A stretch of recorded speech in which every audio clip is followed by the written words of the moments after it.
ANB news देख रहे हैं आप और मैं हूं आपके साथ सलोनी मलिक। न्यूज एट 12:30 में आपका स्वागत है। बुलेटिन का आगाज करते हैं बड़ी खबर के साथ। कंगना रनौत को वाई श्रेणी की सुरक्षा मिल गई है। सूत्रों के हवाले से खबर सामने आ रही है। एमएचए ने कंगना को वाई श्रेणी की सुरक्षा दी है। 2 कमांडो समेत 11 सुरक्षा कर्मी रहेंगे तैनात। इस वक्त की बड़ी खबर एएनबी न्यूज आप तक पहुंचा रहा है। कंगना ने गृह मंत्री अमित शाह को शुक्रिया किया है। देश की बेटी के वचन का मान रखा, ये कंगना रनौत की ओर से कहा गया है। गृह मंत्री अमित शाह को शुक्रिया अदा करने के दौरान उन्होंने ट्वीट किया है और ट्वीट में उन्होंने गृह मंत्री अमित शाह को शुक्रिया अदा किया है। और इसी के साथ ही उन्होंने कहा है कि स्वाभिमान आत्मसम्मान की लाज रखी है। कंगना और संजय राउत के बीच लगातार तकरार जारी है। शिवसेना कंगना रनौत का विरोध भी कर चुकी है। कंगना ने 9 सितंबर को मुंबई जाने की बात कही है।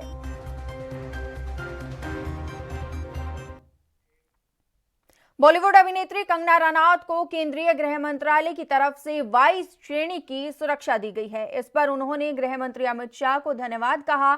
अभिनेत्री ने कहा कि शाह चाहते तो हालातों के चलते मुझे कुछ दिन बाद मुंबई जाने की सलाह देते, मगर उन्होंने भारत की एक बेटी के वचनों का मान रखा।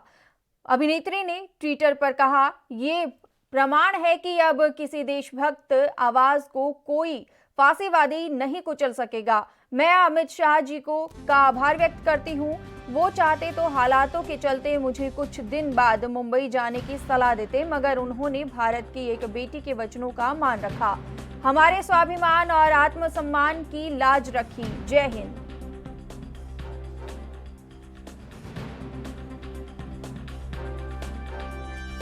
ज्यादा जानकारी के लिए मुंबई से हमारे संवाददाता सत्यप्रकाश सोनी फोन लाइन पर जुड़े हुए हैं। सत्यप्रकाश सोनी, आपसे जानना चाहेंगे कि कंगना रनौत को वाई श्रेणी की सुरक्षा दी गई है। ये सूत्रों के हवाले से खबर सामने आ रही है और इसी कड़ी में कंगना रनौत ने ट्वीट कर गृह मंत्री का भी धन्यवाद किया है।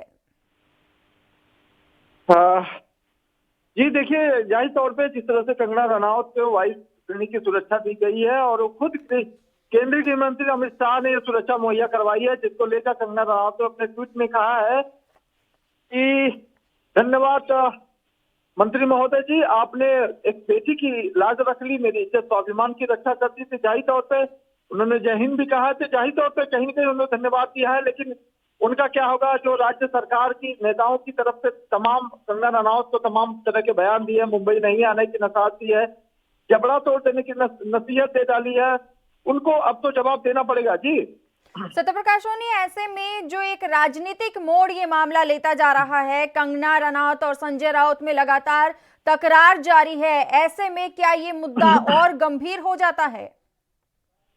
जाहिर तौर पर जिस तरह से जो काम मेरे ख्याल से महाराष्ट्र सरकार को करनी चाहिए था, कंगना रनौत को सुरक्षा देनी चाहिए थी, वो महाराष्ट्र सरकार ने नहीं किया। लेकिन केंद्र सरकार में ये पहल करके बहुत कुछ राजनीति में कहने का मुद्दा बना दिया है। तो जाहिर तौर पे अब राज्य सरकार के लिए एक बड़ी घृणित कार्य हो गया है। जिस तरह से कंगना रनौत ने चैलेंज किया था कि 9 सितंबर को मुंबई आऊंगी, देखती हूँ कौन क्या कर लेता, तो जाहिर तौर पर कंगना रनौत की विजय हो गई। लेकिन जिस तरह से महाराष्ट्र के गृह मंत्री और यहाँ के सांसद संजय राउत ने बयान दिए हैं कि मुंबई नहीं आने देंगे, तो जाहिर तौर पर काफी जो है अब जिल्लत की बात है कि इस तरह से बयान देते हैं और फिर बाद में इस तरह से चीजें जो है सामने आती है कि कंगना रनौत अब मुंबई आ रही हैं और रहेंगी भी।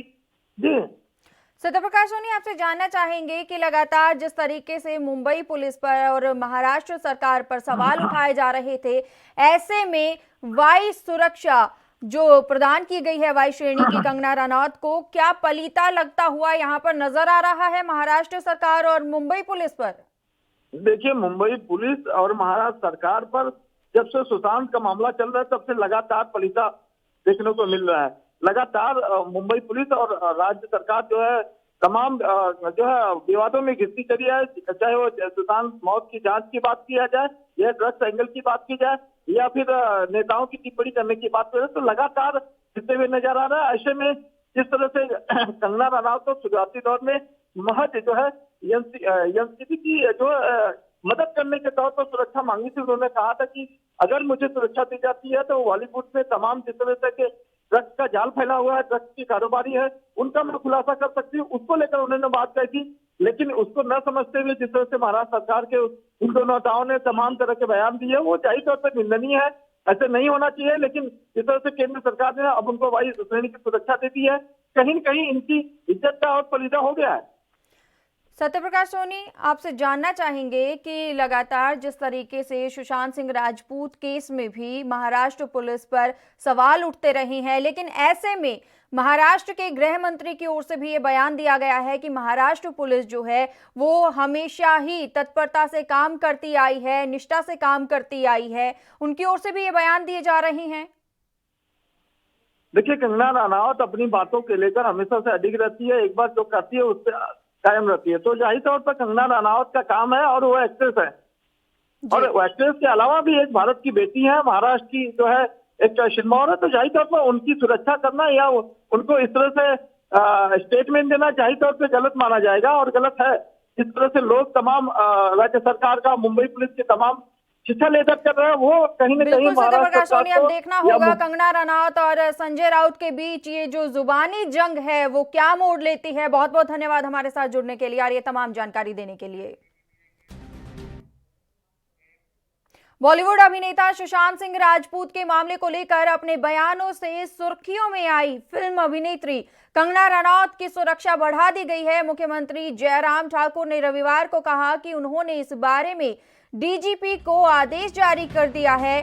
वहीं संजय राउत पर लगातार विपक्ष हमला बोल रहा है। कांग्रेस नेता पीएल पुनिया ने भी कहा है कि सुशांत पर राजनीति होना गलत है। राजपूत के मामले को लेकर जो शिवसेना और जो मशहूर फिल्म स्टार कंगना रनौत के बीच में जो वाक युद्ध चल रहा है वो दुर्भाग्यपूर्ण है। इसमें कोई राजनीति नहीं होनी चाहिए, एक दूसरे के प्रति दोषारोपण नहीं होना चाहिए। जो अपनी बात थी वो बात कही, अपने हर व्यक्ति अपनी बात कहने के लिए स्वतंत्र है और उसको अनावश्यक रूप से को तूल देना नहीं चाहिए, ये इसका कहना है। वो हिमाचल प्रदेश की मूल निवासी हैं, लेकिन पूरे हिंदुस्तान भर के लिए सेलिब्रिटी हैं और जो शिवसेना के साथ उनका विवाद वाक युद्ध चल रहा है उसको ध्यान में रखते हुए, उनके सुरक्षा को ध्यान में रखते हुए हिमाचल सरकार ने, उनके मुख्यमंत्री जी ने कहा है कि हम कंगना रनौत को देश में 5.5 महीने बाद सोमवार से मेट्रो सर्विस शुरू हो गई है। दिल्ली, नोएडा, चेन्नई, बेंगलुरु, कोच्चि, हैदराबाद, जयपुर, लखनऊ और अहमदाबाद के लोग अब फिर से मेट्रो की सवारी कर पाएंगे। कोलकाता में 8 सितंबर से सर्विस शुरू होगी। कोरोना की वजह से 25 मार्च को पूरे देश में मेट्रो सर्विस बंद कर दी गई थी। बता दें कि दिल्ली में 169 दिन बाद मेट्रो सर्विस शुरू हुई है। पहले फेज में येलो लाइन रूट पर शुरुआत की गई है। येलो लाइन समयपुर बादली को हुड्डा सिटी सेंटर से जोड़ती है। मेट्रो के सफर में यात्रियों को मास्क पहनने जैसी कई शर्तें माननी होंगी। वहीं यात्री भी मेट्रो के शुरू होने से काफी खुश हैं।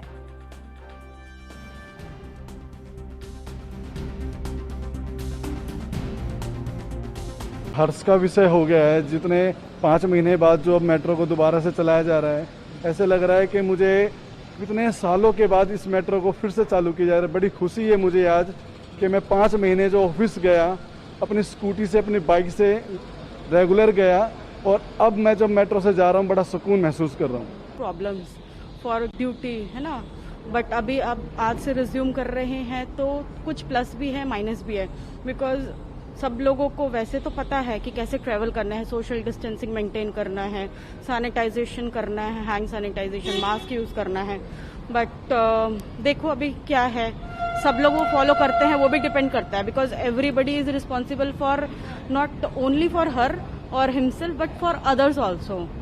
सो अभी देखते हैं सब लोग कितना फॉलो करते हैं। ज्यादा जानकारी के लिए राजीव तिवारी हमारे संवाददाता दिल्ली से फोन लाइन पर जुड़ गए हैं। राजीव तिवारी, आपसे जानना चाहेंगे कि दिल्ली मेट्रो शुरू हो चुकी है, ऐसे में क्या नजारा देखने को मिल रहा है, क्या एहतियात बरते जा रहे हैं?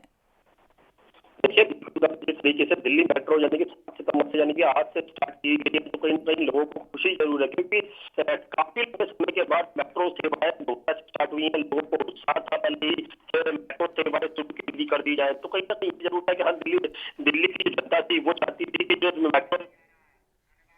राजीव तिवारी, बहुत बहुत धन्यवाद हमारे साथ जुड़ने के लिए और ये तमाम जानकारी देने के लिए।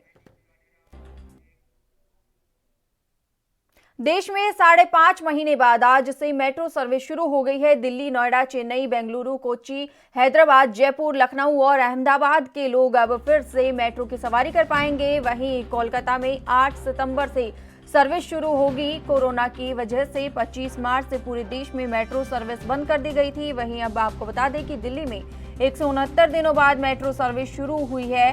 पहले फेज में येलो लाइन रूट शुरू कर दी गई है। येलो लाइन समयपुर बादली को हुडा सिटी सेंटर से जोड़ती है। मेट्रो के सफर में यात्रियों को मास्क पहनने जैसी कई शर्तें माननी होंगी।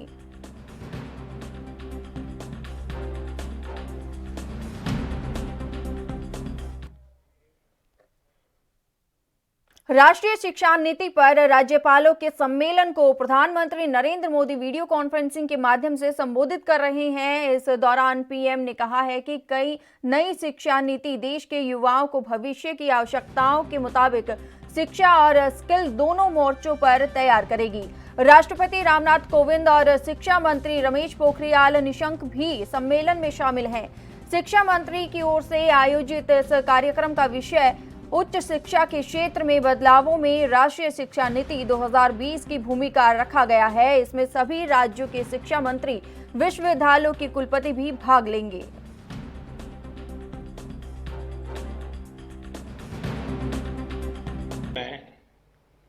सरकार, उसका दखल, उसका प्रभाव कम से कम होना चाहिए।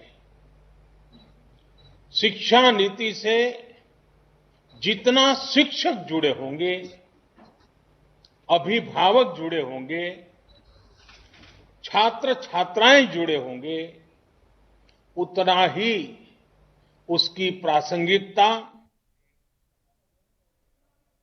केंद्रीय मंत्री रविशंकर प्रसाद ने रविवार को कहा कि भारत एक बड़ा मैन्युफैक्चरिंग केंद्र बन रहा है। ग्लोबल मैन्युफैक्चरिंग इकोसिस्टम भी ये महसूस कर रहा है कि उनके पास चीन के अलावा भी एक अन्य विकल्प होना चाहिए। उन्होंने बताया कि एप्पल के लगभग 8 कारखाने चीन से भारत में स्थानांतरित हो गए हैं। वीडियो कॉन्फ्रेंसिंग के माध्यम से अप्रवासी भारतीयों के साथ बातचीत करते हुए प्रसाद ने कहा कि भारत एक बड़े मैन्युफैक्चरिंग केंद्र के रूप में उभर रहा है और ग्लोबल मैन्युफैक्चरिंग इकोसिस्टम भी ये महसूस कर रहा है कि उनके पास चीन के अलावा अन्य विकल्प भी होने चाहिए। उन्होंने कहा कि मुझे ये बताते हुए खुशी है कि एप्पल एक महत्वपूर्ण तरीके से भारत में बदलाव कर रहा है। सैमसंग भारत पहले से ही आ चुका है और आगे भी विस्तार करना चाहता है। Manufacturing center and the global manufacturing ecosystem is realizing that we must have other places apart from China. और मेरे NRI friends को मुझे बताते हुए खुशी हो रही है कि Apple is shifting to India in a significant way.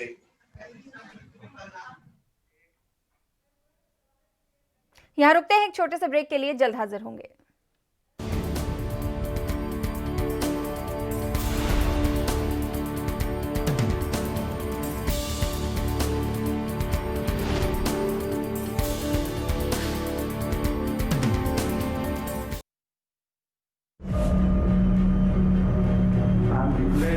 Public health emergency of international concern over the global outbreak of novel coronavirus. Bharat की कोरोना वायरस से जंग। आपको चाहिए पूरी जानकारी के लिए भरोसेमंद जरिया।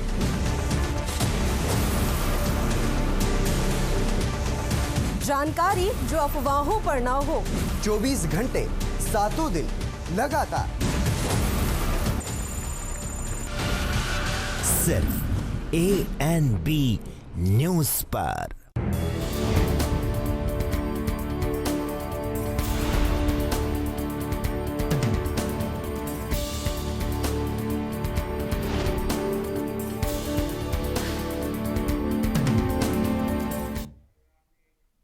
ब्रेक के बाद स्वागत है आपका।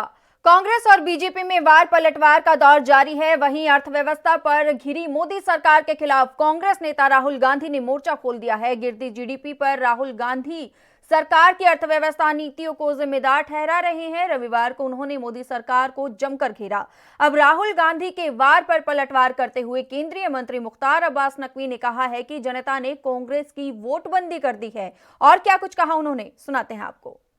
देखो, जिस आदमी को बैगन और बर्गर का फर्क ना हो, जिस आदमी के अंदर प्याज और पिज्जे का अंतर न समझ में आता हो, जो आदमी जो है वो गुड़ और गन्ने का अंतर न समझता हो, जो आदमी जो है वो आलू और भालू का अंतर न समझता हो, तो वो कैसे समझेगा कि शेर और शुतुरमुर्ग में क्या फ़र्क होता है। अब शेर को आप शुतुरमुर्ग कहोगे, क्योंकि आपकी दिक्कत ये है कि आप जो है वो बैगन को बर्गर समझते हैं, आप जो है वो प्याज को पिज्ज़ा समझते हैं। तो पहले तो आप इस देश की समझ और इस देश की संस्कृति को मानिए। अब दिक्कत ये हुई है कि ये लोग हो गए हैं पानी का बुलबुला, और पानी का बुलबुला जो हो जाता है वो पार्टी का गुलगुला बना देता है। स्थिति इनकी है, इससे ज़्यादा कुछ नहीं। अच्छा, ये कब तक रोएंगे? अब नोटबंदी का रोना रोते रोते जनता ने इनकी वोटबंदी कर दी। अभी तक तो ये नोटबंदी वोट दो हमें नोटबंदी पे मांग रहे थे, और जनता ने इनकी जो है वोटबंदी हो गई। अब पहले तो वोटबंदी हुई, अब इनके नेताओं ने अब इन्हीं की पार्टी की नाकेबंदी शुरू कर दी है। तो पहले ये ठीक करें अपना दिमाग। जब तक ये खुले दिमाग से इस देश के हालात को, इस देश की ज़मीन को, इस देश के नेतृत्व के बारे में समझ नहीं रखेंगे, तब तक इसी तरह की बकवास मंडली की जो है वो बकवास बहादुरी चलती रहेगी। पार्टी जब तक फैमिली फोटो फ्रेम में फिक्स रहेगी तब तक। उपचुनाव से पहले मध्य प्रदेश में चुनावी रण सज चुका है। सभी पार्टियों की तैयारियां जोरों पर है। कांग्रेस लगातार किसानों के कर्ज माफी को लेकर बीजेपी पर हमला बोल रही है, वहीं बीजेपी भी लगातार पलटवार कर रही है। इसी पर बोलते हुए भोपाल में प्रदेश के गृह मंत्री नरोत्तम मिश्रा ने कहा कि किसान कर्ज माफी पर राजनीति करने की कांग्रेस की पुरानी आदत है। इसके साथ ही उन्होंने कमलनाथ पर भी निशाना साधते हुए कहा कि 2-2 और 4-4 हजार का कर्ज माफ करने के सिर पर सहरा बांधने का झूठ, ये पाप किया है कमलनाथ जी ने। उन्होंने और क्या कुछ कहा, सुनाते हैं आपको। इन्होंने विचरण कराया, ओवरड्यू हो गए, नया कर्जा मिला नहीं।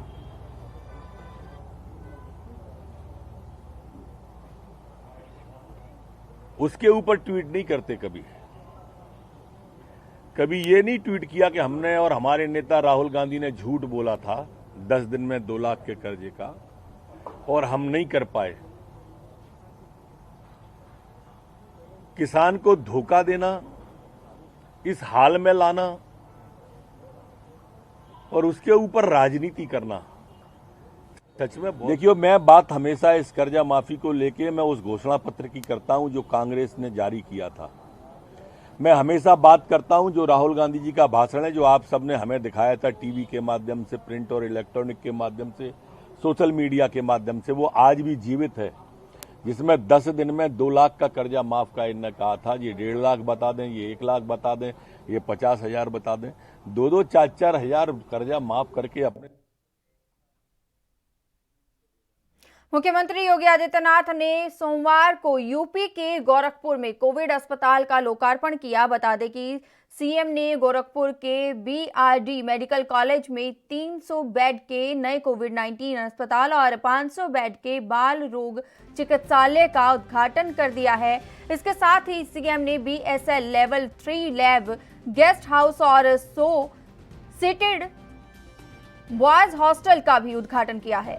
सीएम 3 दिवसीय दौरे पर शनिवार से गोरखपुर में है। मेडिकल कॉलेज के सुपर स्पेशलिटी ब्लॉक में 200 बेड का कोविड अस्पताल पहले से है। मुख्यमंत्री योगी आदित्यनाथ ने के निर्देश पर एक अलग 300 बेड का कोविड अस्पताल का निर्माण किया गया है। इसमें से 200 बेड का लेवल 2 वार्ड है। इसके अलावा 100 बेड की वेंटिलेटर यूनिट है, जिसमें गंभीर मरीजों का इलाज होगा।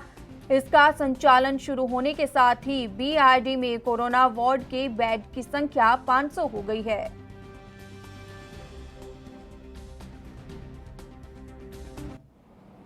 इस पूरे परिक्षेत्र में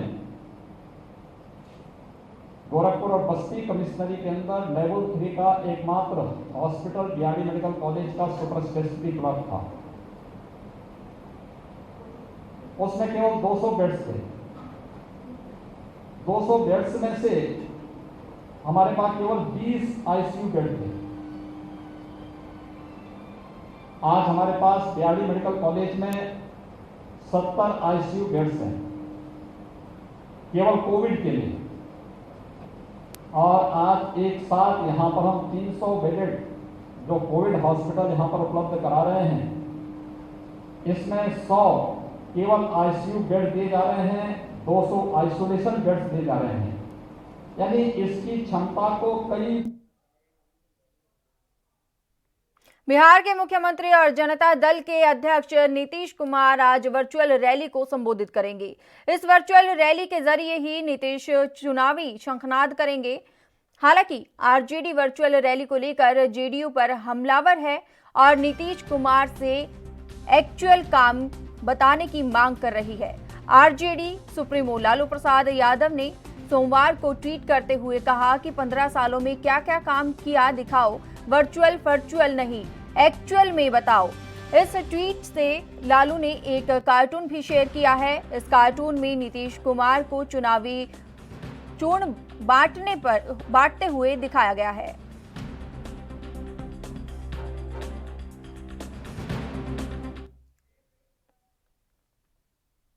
यूपी के अमेठी में कई अधिकारियों के तबादले किए गए हैं। दरअसल पुलिस अधीक्षक ने 6 निरीक्षक और 5 उप निरीक्षकों के कार्य क्षेत्र में बदलाव किया है। वहीं पर 1 इंस्पेक्टर और 1 सब इंस्पेक्टर को गैर जनपद स्थानांतरण पर जाने के लिए कार्य मुक्त किया गया है।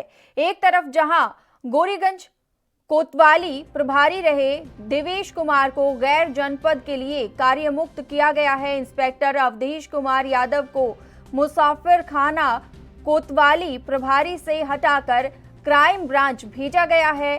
उनके स्थान पर कोतवाली प्रभारी मुंशीगंज अंगद प्रताप सिंह को मुसाफिर खाना कोतवाली प्रभारी बनाया गया है। वहीं दूसरी तरफ क्राइम ब्रांच में कार्यरत रहे इंस्पेक्टर निर्भय सिंह को थानाध्यक्ष पीपरपुर नियुक्त किया गया है।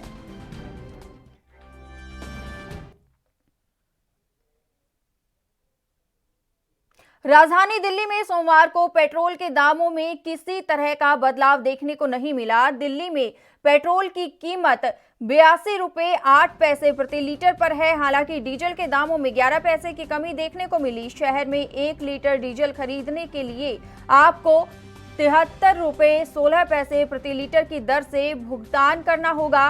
डीजल की कीमतों में इस कमी से आम उपभोक्ताओं को काफी राहत मिली है। नोएडा में सोमवार को पेट्रोल की कीमत 82 रुपये 36 पैसे प्रति लीटर है। वहीं डीजल का भाव 73 रुपये 47 पैसे प्रति लीटर रह गया है।